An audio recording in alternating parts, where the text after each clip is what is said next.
প্রতিটি সকাল আমার কাছে অনেক কঠিন।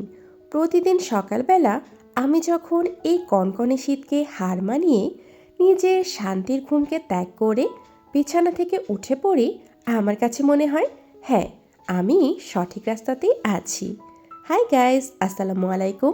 দিস ইজ নিদ্রা and welcome to my blog.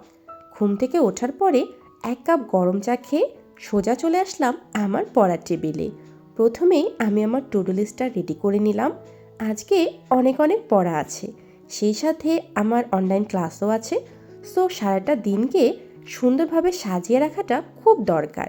কখন কোন জিনিসটা করব, কখন কোন সাবজেক্টটা পড়ব, এটা যদি রেডি করাই থাকে তাহলে সারাদিনে আর কোনো ঝামেলাই হয় না। সো আজকের স্টাডিটা শুরু করছি ইংলিশ দিয়ে। আজকে পড়ব পার্টস অফ স্পিচ। গতকালকে আমার এই লেকচারটা হয়েছে। ক্লাস শেষ হতে হতে প্রায় রাত 10টা। তখন তো এটার পড়ার ওয়ে ছিল না, অন্য সাবজেক্টগুলো পড়ার ছিল। সো আজকে সকালে ভাবলাম এটা দিয়েই শুরু করি। চলুন পড়তে পড়তে আপনাদের সাথেও কিছু জিনিস শেয়ার করি।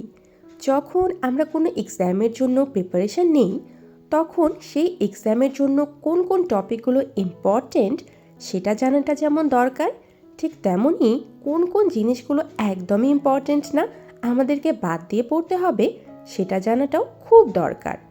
এমন অনেক স্টুডেন্টকেই আমি দেখেছি যারা সারাদিন পড়াশোনা করে, কিন্তু তবুও এক্সামে তেমন একটা ভালো রেজাল্ট করতে পারে না, বিকজ তারা এমন জিনিস পড়ে যেগুলো পরীক্ষার জন্য তেমন একটা ইম্পর্টেন্ট নয়।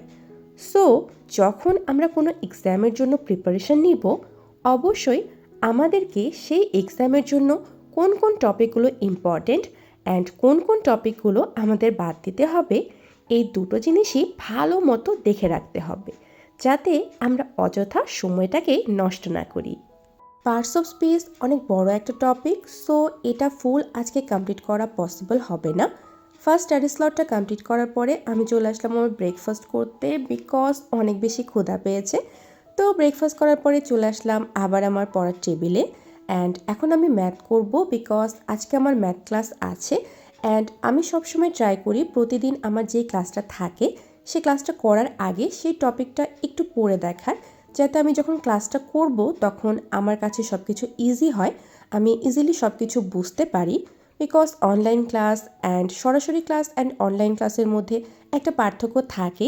তাই যদি আমি জিনিসগুলো পড়ে যাই আমার জন্য সব কিছু ইজি হয়। অ্যান্ড আমি একটু মিউজিক দিয়ে দিলাম, বিকজ ম্যাথ করতে করতে আমার গান শোনাটার অভ্যাস আছে। আজকে আমার যে টপিকটার উপরে ক্লাস হবে সেটা হচ্ছে লসাগু গসাগু অ্যান্ড শতকরার অঙ্কগুলো। তো আমি লসাগু গসাগু দিয়ে শুরু করলাম। সো গাইজ, আপনারা অনেকেই আমাকে কোচিং নিয়ে কোয়েশ্চেন করেন, অনেকেই জানতে কোচিং করবেন কি করবেন না। তো আমি আপনাদেরকে একটা কথাই বলবো, যদি আপনার কাছে মনে হয় আপনি নিজে নিজে পরীক্ষার জন্য ভালো মতো প্রিপারেশন নিতে পারছেন, আপনার কোনো গাইডলাইন্সের দরকার নেই, তাহলে আপনার কোচিং করার দরকার নেই। তবে আপনি যদি এমন হন আপনি বুঝতে পারছেন না কিভাবে প্রিপারেশনটা শুরু করবেন বা কিভাবে আপনি রেগুলার পড়বেন, তাহলে আপনি কোচিংটা করতে পারেন। বেসিক্যালি কোচিংয়ে তারা আপনাকে খুব সুন্দর একটা গাইডলাইন দিয়ে দিবে কিভাবে আপনাকে পড়তে হবে, কোন কোন টপিকগুলো আপনাকে পড়তে হবে অ্যান্ড কোন কোন জিনিসগুলো ইম্পর্টেন্ট, কোন কোন জিনিসগুলো বাদ দিতে হবে, ওভারঅল এই সব কিছু। আর সবথেকে ইম্পর্টেন্ট যে জিনিসটা সেটা হচ্ছে কোচিংয়ে রেগুলার এক্সাম নেওয়ার একটা ব্যবস্থা থাকে। এর ফলে আপনি কোন সাবজেক্টে ইমপ্রুভ করছেন, কোন সাবজেক্টে আপনার ইমপ্রুভ করার দরকার, এই জিনিসগুলো সম্পর্কে আপনি একটা ক্লিয়ার ধারণা পেয়ে থাকেন। দ্যাটস ওয়াই কোচিংটা ইম্পর্টেন্ট। আমার ক্ষেত্রে যদি আমি বলি, তাহলে প্রবলেমটা হচ্ছিল আমি পড়ছিলাম বাট আমার কাছে মনে হচ্ছিল আমার পড়াটা গোছানো হচ্ছে না, আমি এক জায়গাতেই আটকে থাকছি, সামনে এগোতে পারছি না বা ঠিকমতো হচ্ছিল না সব কিছু।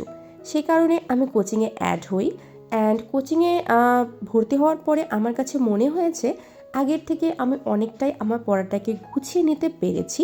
অ্যান্ড এক্সামেরও একটা ব্যাপার থাকে, তো আমি রেগুলার দেখতে পাচ্ছি যে আমার ইমপ্রুভমেন্ট হচ্ছে কি হচ্ছে না।